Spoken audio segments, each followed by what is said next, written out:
What's going on, everyone? The Russell Westbrook experiment with the Los Angeles Lakers clearly didn't work, and there's many questions on what will the Lakers do going into next season. Now, the most likely scenario is that Russell Westbrook is traded. There was that big struggle. Westbrook even fired his agent over the situation because the agent wanted him to accept his role and just kind of buy in to whatever the Lakers want.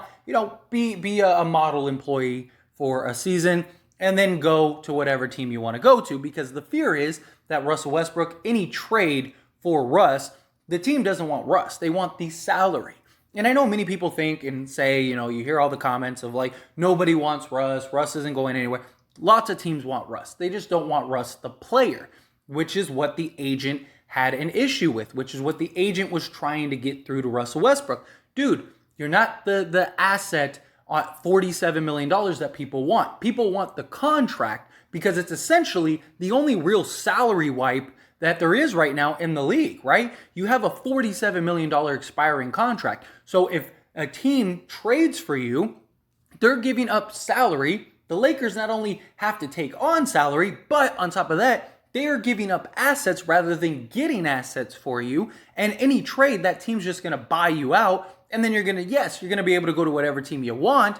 But what is the market going to look like for you? And especially at a vet minimum deal, now you set the market for next season. And if you don't perform there, you could be out of the league. And that is the big struggle. But Russell Westbrook still believes in himself, and he believes that he's still that top guy.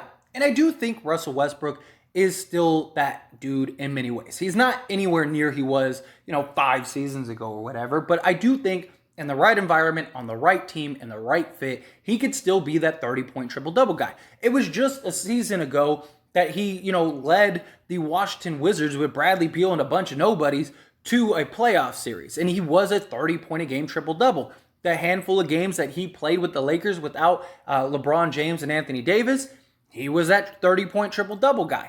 The problem is that he is a guy that can't really fit in anywhere, and he still thinks he's, a top 5 guy in the league, and he deserves to be treated as such and all of that. And unless he's willing to buy in, where is he going to go? That's the big problem. We've seen it with players like Allen Iverson is a great example. Like Allen Iverson thought he was still top guy in this league, and he wasn't, and he didn't want to accept any roles, and he was out of the league shortly after. And the same thing could happen to Russ if he doesn't start buying in to, whatever the teams want, which is what the agent wanted him to do.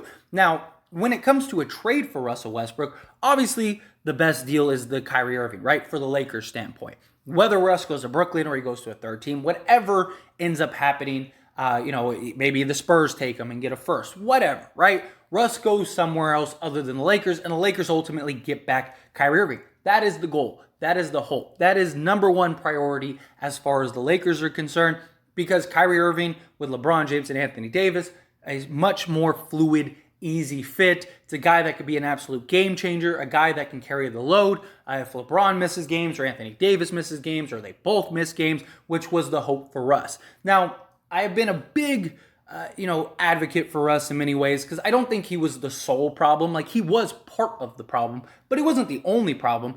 The whole reason that the Lakers went and got Russ was to basically do what they hope Kyrie Irving can do, which is you come in, you help alleviate LeBron, help alleviate Davis. The two of them are going to miss, 20-plus games, and you can be a guy that kind of is the star in certain moments, but also kind of fit in and be part of this trio.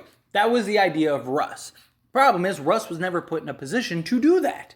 And, Frank Vogel was not very good at running sets for Russ. Hopefully, Darvin Ham can do that, and he can put him in place if worst case scenario is the Lakers end up having to keep Russ. Now, again, obviously the goal is the Kyrie Irving trade, or it's the Buddy Hield and Myles Turner trade, right? That is a great consolation prize.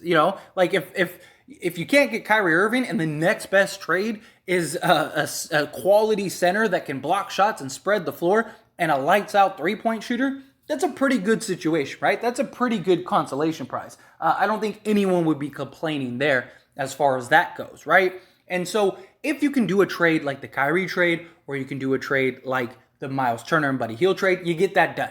You do whatever it takes. Yeah, if you have to give up your picks, you have to give up your picks, because Buddy Hield and Myles Turner are going to be a much better fit and provide depth and all kinds of stuff. Again, Anthony Davis probably going to miss 20 plus games. LeBron's probably going to miss 20 plus games. And you hope Buddy Hield, Myles Turner, along with the other pieces you have, are enough to keep you afloat when they're out. Hopefully they don't miss too much time together and, it's insparing. But, you get guys, you add depth, you have talent, you have that lights out shooter, you have that center that could get you, 20 and 10 night in and night out, block some shots. I mean, good luck trying to score inside on Anthony Davis and Myles Turner.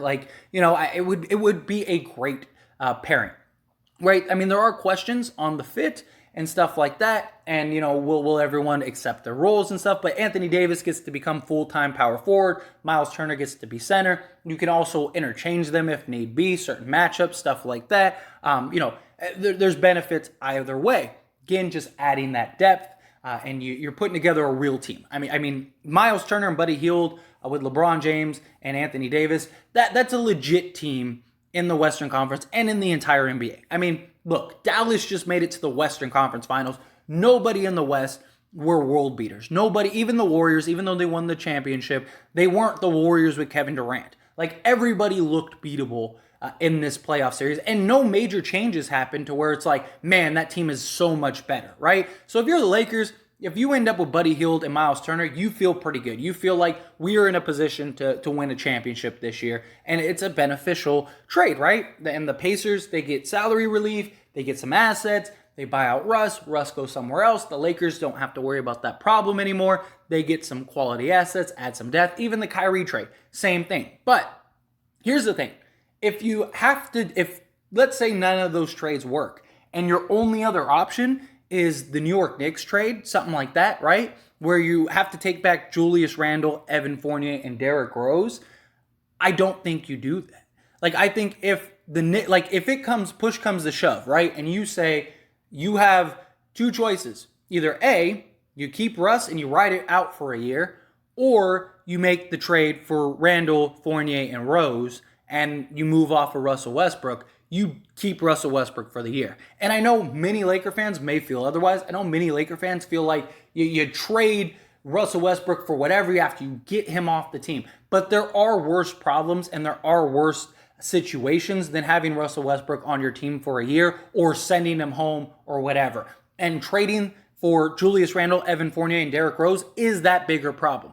Because now you're cap strapped, which the Lakers, if they just write it out, and worst case scenario, you keep Russell Westbrook, you have $80 to $100 million to spend next season because LeBron's money comes off and so does Westbrook, right? So you can just go sign Kyrie Irving for free. You can go keep, LeBron James. And then if you still have your assets, you can go get another mid-tier guy to pair with the trio that you wanted to get this season, right?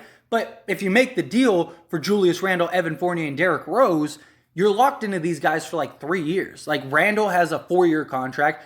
Fournier has a 3-year contract, if I'm not mistaken. And then Rose has a 1 or 2 year contract, something like that. But nonetheless, you're locked into real money, and you're not locked into $10 million. You're locked into $100 million over the next several years. You can't do that. Because one, then you're stuck with this team that you have of Anthony Davis, Julius Randle, Evan Fournier, Derrick Rose, and LeBron James. Is that a contender in the NBA? No.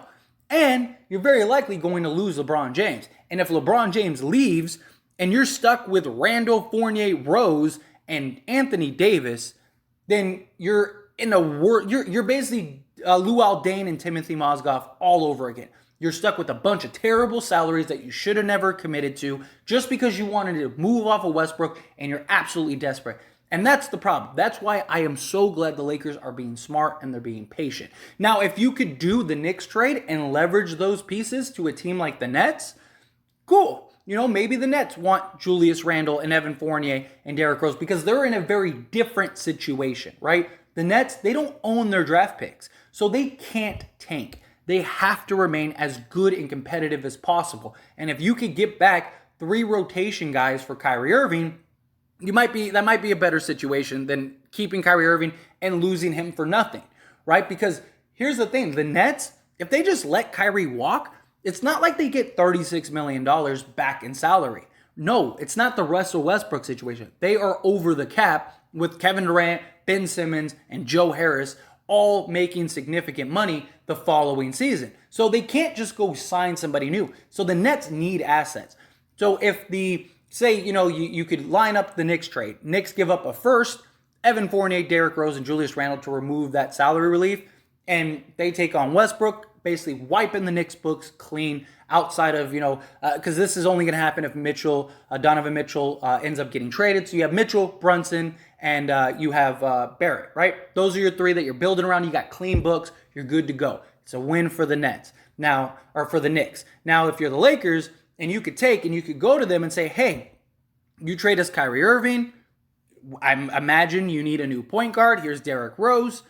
It'd be good if, Julius Randle can be, a power forward for you, a triple-double, almost night in, night out guy. He had a bad year last year. Hopefully, if he could get back to being the year before, he was a 40% three-point shooter that nearly averaged a triple-double. So if you get that guy, or even somewhere in the middle of the last 2 years, then you got a real threat on your team. You got a real quality player on your team, and he wouldn't have to be the number one guy. So he's going to be a lot more effective than he was the past year, because now he's the number 2, 3 guy on your team, and now you're in a good spot. And if Julius Randle could just be that consistent guy, you're in a good space. So there you go. You got Derrick Rose to replace Kyrie. You got Julius Randle to help in other areas. Here's a first-round pick from the Knicks, and here's a first-round pick from us. If you could do something like that, perfect. But if your option is to take back terrible salaries and damage your team for the next 5 years, and we're terrible for the next, 4 to 5 years,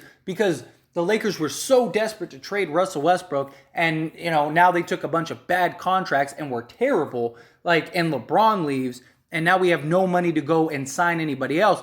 People and fans are going to be a lot more upset and be like, oh man, they should have just kept Russell Westbrook. Look, I knew that. You know how quickly fans flip. You know how quickly people flip, And in reality, the Lakers are doing the right thing. They're being smart. They're being patient. They're letting things, the cards fold where they may, allowing things to kind of develop on their own. And I'm glad. I'm happy that they're doing that. I don't want to see the Lakers trade Russell Westbrook just to get rid of him.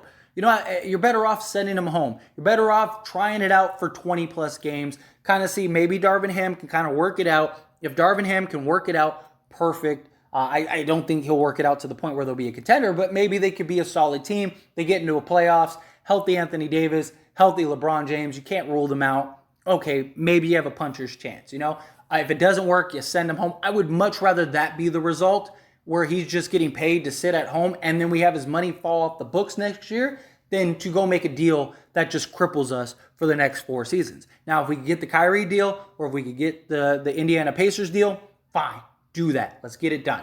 Otherwise, be patient, continue to remain patient, and if we have to, ride it out with Russell Westbrook. But those are my thoughts and opinions, and as always, I pass the question on to you. Let me know yours down in the comment section below. Do you agree with me? Do you think yes, if the trade makes sense and it's a good trade that helps us now and in the future, do it.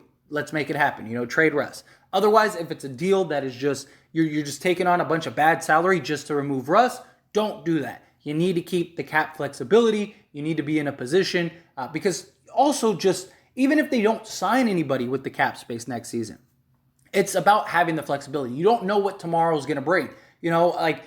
We could get to the trade deadline and another superstar wants out, and now the Lakers have their assets and they have cap space to make a deal and absorb a bad contract or something, and now you got somebody else, whoever. Bradley Beal's like, I'm done, or Damian Lillard's like, I'm done. How mad are you going to be as a Laker fan if they would have just kept Russ and they had an opportunity to get Damian Lillard or Bradley Beal to pair with LeBron and Anthony Davis, but because Laker fans wanted this trade so badly and they wanted Russ gone, now you can't get either and they go elsewhere. It's just, they got to be patient. Lakers are doing the right thing. But again, love to hear your thoughts and opinions, however you feel about it, down in the comments. That being said, hit that like button. Helps me out a lot. Lets me know you enjoy these types of videos, and I truly appreciate it. If you're not subscribed to the channel, hit that subscribe button, followed by the bell notification. Stay up to date with all things sports. Join this wonderful community and all of our discussions. I'll see you all in the next one. Thank you.